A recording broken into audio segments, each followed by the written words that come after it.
Hoy les voy a platicar acerca de cómo calmar la ansiedad cuando estás en una crisis. Como siempre les he dicho, esto nunca va a sustituir tu atención directa con tu psicólogo o con tu médico de cabecera, pero es mi objetivo darte herramientas que sean útiles para cuando estés en un proceso de ansiedad sepas qué hacer. Recuerdo hace un par de semanas que una amiga muy noche me escribió y me dijo que estaba en una crisis de ansiedad, que qué hacía. Entonces, este tipo de recursos nos ayudan a por lo menos saber qué hacer mientras tanto vamos a terapia, o cuando ya estamos en terapia. Esto también nos puede ayudar a reforzar porque lo podemos recordar, lo podemos tener a la mano o complementan lo que estemos trabajando en terapia. Entonces, te voy a dar pasos simples, básicos, que puedes aprender y aplicar para manejar un poco la crisis o el estallido que pudieras tener de ansiedad. Cabe recordar que lo primero que siempre tenemos que manejar será la respiración abdominal. Siempre voy a ser muy enfática, incluso a veces puede sonar repetitivo, pero es que en el manejo de las crisis hay dos cosas básicas: practicar y no olvidar nuestra respiración. Entonces, lo primero que tenemos que hacer es desactivar la respuesta fisiológica que se ha despertado o que se ha desencadenado debido a que tu sistema está tratando de ponerte a salvo, te está de alguna manera avisando que algo está muy mal y que tienes que hacer algo para salvar tu integridad. Esto hace que esa respuesta de lucha, huida, haga que tu mecanismo, tu fisiología quiera salir corriendo, aun y con que por fuera pues no hay algo que realmente lo amerite. Por lo tanto, retornar a poner la atención en nuestra respiración nos va a ayudar a que la respuesta fisiológica poco a poco vaya disminuyendo. Quien tiene práctica va a ser muy rápido que lo pueda volver a regresar, o va a ser muy rápido que pueda frenarla. La respuesta física va a ser muy rápido que se pueda conectar con la respiración. En el feed, en YouTube y en Facebook hay muchos videos, posts que he subido acerca de cómo respirar. En Instagram particularmente está un ejercicio que les enseño. Eso es siempre el primer paso: desactivar la respuesta fisiológica a través de la respiración, y para ello tienes que poner atención en que tu respiración en ese momento sea lenta, abdominal y profunda, rítmica, para que vayas contra la corriente de lo que en ese momento está tu respuesta fisiológica en automático mandando, que es una respiración rápida y agitada. Por eso les decía que cuando practicamos va a ser más fácil que en la crisis lo dominemos. Muchas veces queremos practicarlo hasta que estamos en la crisis, y lo que sucede es que en esos momentos se hace más difícil porque estás con toda la vorágine de emociones, estás con todos los pensamientos y se dificulta más. Si no estás en crisis, no tomes esto a la ligera y digas, bueno, no, pues cuando estoy en crisis agarro el video y veo qué hacer. No, empieza a practicar. Si le dedicaras 3 minutos en la mañana, 3 minutos en la tarde, o sea, 3 minutos a respirar, te aseguro que va a hacer una gran diferencia cuando estés frente a una crisis de ansiedad o incluso en cualquier situación de estrés que en ese momento esté demandando de ti mucha energía, mucha atención, una demanda alta de tensión. Vamos al segundo paso: darle un orden a tu pensamiento. Cuando estás en una crisis, lo que va a suceder primero es que vas a querer salir corriendo, vas a sentir una agitación, vas a sentir unas ganas de gritar, de llorar, de patalear, de salirte corriendo literal, y obviamente es difícil que lo hagan.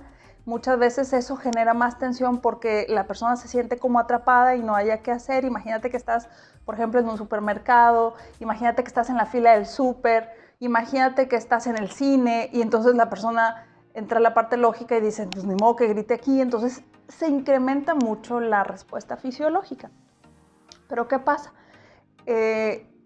Una vez que ya utilizamos la respiración, ahora lo que hay que utilizar es darle un orden al pensamiento, porque en ese momento, bueno, va a ser una ráfaga de ideas, de pensamientos, de posibilidades imposibles, pero en ese momento te van a llegar todas las que te imagines. Bueno, en ese momento tú vas a estar pensando en lo que va a ocurrir 20 años después y en lo que ocurrió hace 10 años. O sea, todo el mecanismo del tiempo se te colapsa en ese momento y la ráfaga de ideas y de imágenes es infinita.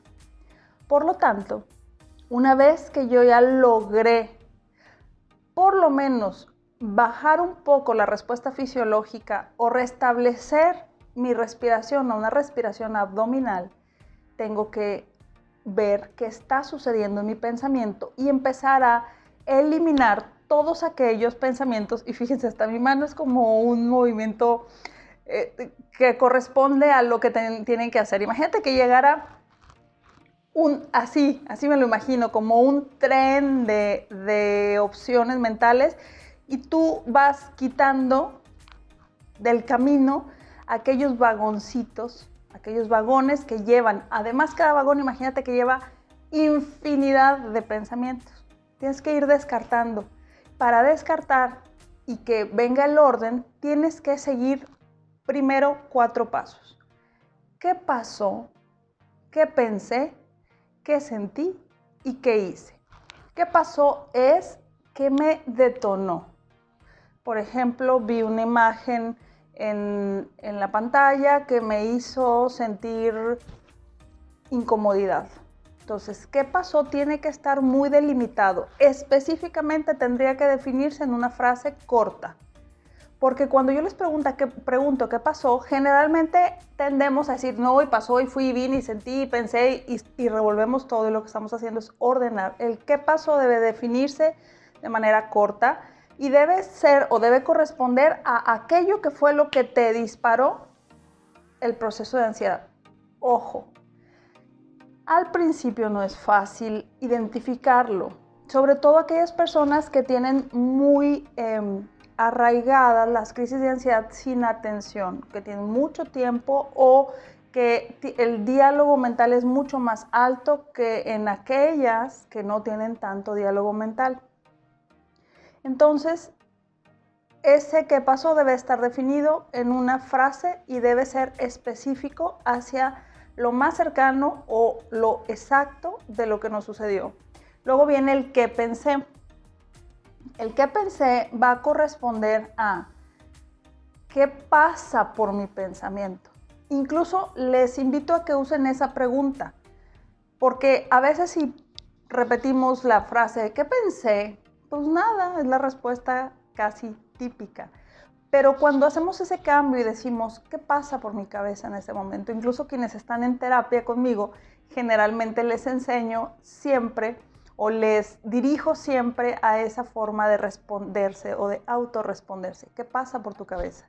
Porque es más fácil de esa manera responder a la pregunta interna de ¿qué hay ahí? Es más fácil identificar el pensamiento. Luego viene el qué sentí. En este punto a mí me llama muchísimo la atención siempre, porque generalmente cuando les digo ¿y qué sentiste? Y me dicen lo que pensaron. No identificamos cuál es el pensamiento de cuál es la sensación.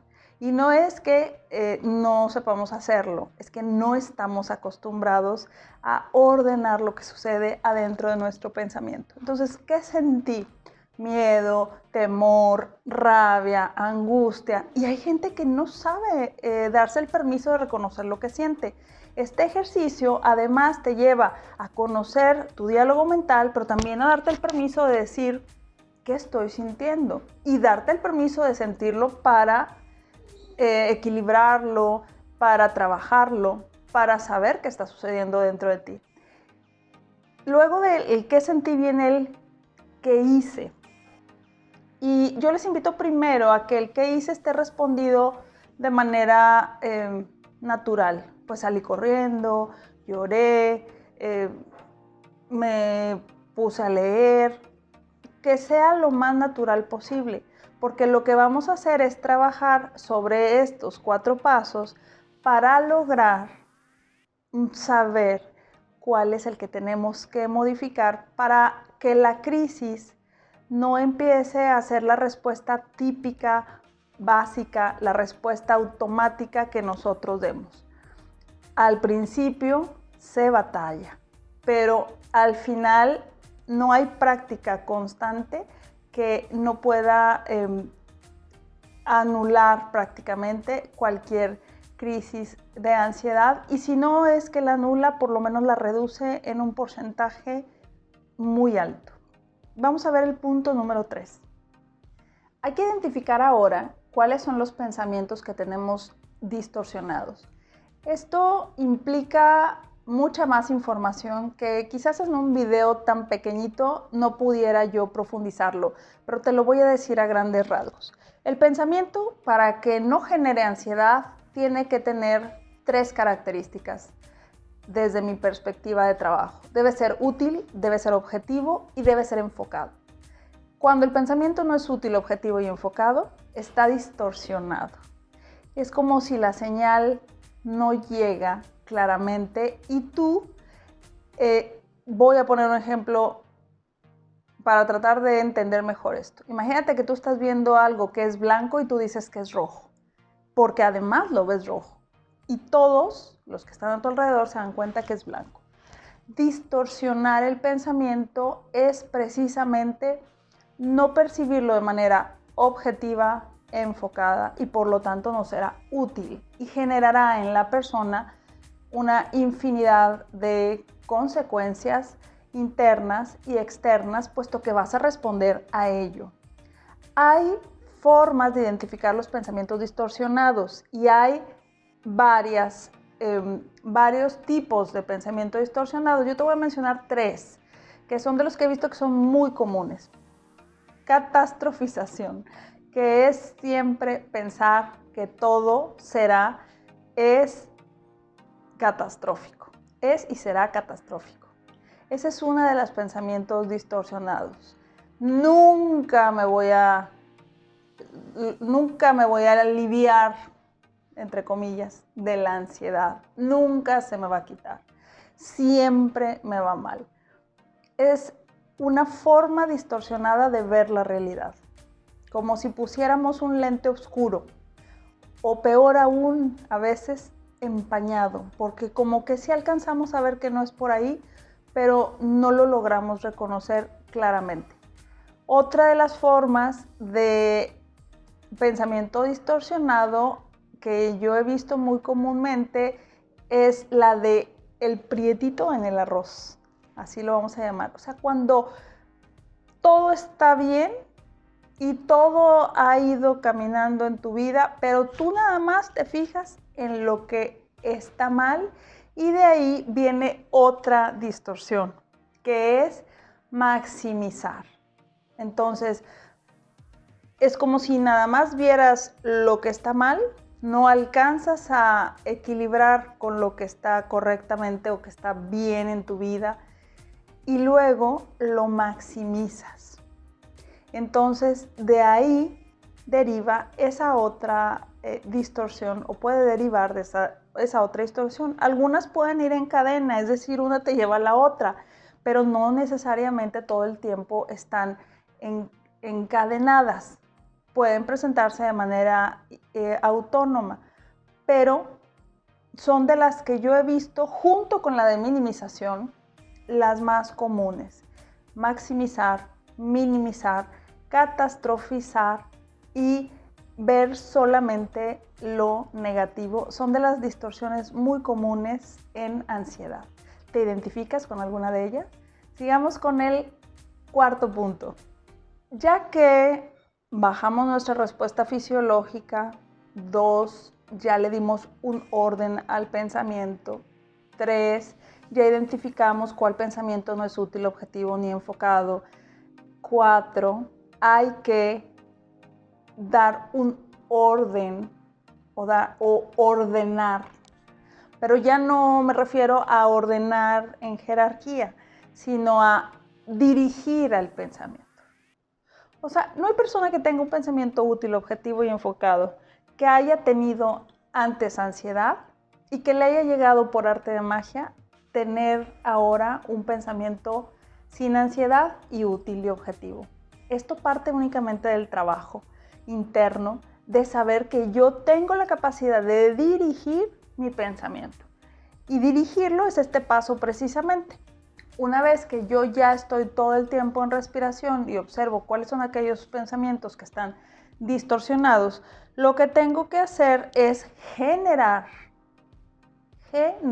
un pensamiento que dé claridad. No estoy hablando de un pensamiento positivo, estoy hablando de un pensamiento objetivo. El pensamiento distorsionado no está objetivo. Por lo tanto, dirigir mi pensamiento va a implicar practicar el poder generar pensamientos objetivos, útiles y enfocados, que deben de estar acompañados de un estado emocional más neutro y con capacidad de resolución para poder lograrlo. Además, tenemos también que aprender a acompañar eso con las imágenes mentales. Cuando tenemos ansiedad, la imagen mental pasa rapidísimo, que no nos damos cuenta. En el trabajo de tantos años, he logrado ayudar a que la persona se dé cuenta cuál es su propia imagen mental que está generando en ese momento junto con el pensamiento distorsionado. Estamos haciendo exactamente lo mismo, pero de manera dirigida, y dirigida hacia un pensamiento, vuelvo a repetirlo, útil, objetivo y enfocado. Aquí no entra el rollo de pensamiento positivo, no entra el rollo de pensamiento mágico, no entra el rollo de la ley de atracción que utilizan algunas de estas comentarios que pueden ser de tú puedes pensar diferente. Ojo, no estoy hablando de eso, porque luego se confunde tanto y pueden irse por un camino que no es. Es aprender a darnos cuenta que a la mente, a nuestro pensamiento, se le puede reeducar de tal manera que podamos tener una visión clara, que nos haga incluso identificar cuando las cosas están muy mal y que incluso puede ser con algún desenlace incómodo, doloroso, catastrófico, pero tenemos la formación o la educación o la reestructura mental tan fortalecida como para saber cómo afrontar eso. Y eso es precisamente lo que implica este punto de dirigir tu pensamiento hacia que puedas lograr que sea útil, objetivo y enfocado. Lo repito y pareciera ser como que, bueno, ¿cómo se hace eso? Con mucha práctica. Con mucha práctica, que por lo menos hoy lo que puedes hacer es abrir como esa ventana en donde puedes darte cuenta que no necesariamente tienes que pensar de manera en que te genere mayor dificultad, problema o situaciones de no bienestar. Y por último, creo yo que lo más importante es generar certeza. La certeza parece ser algo ambiguo al decirlo. No hay ocasiones en que pueda ser cuantificable. ¿Cómo puedo yo tener certeza si estoy viviendo una crisis económica? ¿Cómo puedo tener certeza si en ese momento tu ansiedad se ha disparado porque alguien de tu familia está gravemente enfermo? Pues eso también se logra forjar en un pensamiento educado. La certeza es saber que en ese momento, pase lo que pase, voy a tener las herramientas para solucionarlo, y si no puedo solucionarlo yo, voy a tener la capacidad de buscar la solución fuera de mí, si es que está fuera, o voy a tener la capacidad de pedir ayuda. Esa certeza me va a dar la capacidad de mantenerme en un estado de mayor neutralidad, pero no de pasividad, sino de una paz mental dirigida, enfocada, forjada a través de la práctica, para saber que la certeza será que de alguna u otra manera puedo encontrar una solución adecuada y dentro de esa solución yo voy a saber mantenerme en un estado de paz mental o de neutralidad, como cada quien lo quiera llamar, y eso me va a llevar a que la crisis de ansiedad sea cada vez menos intensa, menos fuerte, porque en lugar de quedarme en un estado de desprotección, en lugar de quedarme en un estado de pasividad, en lugar de quedarme anclado a aquello que no se ha podido cambiar, me quedo en un estado que me permita tomar acciones adecuadas, saber en qué momento las puedo tomar y accionar de una manera que me lleve siempre a un mayor bienestar psicológico.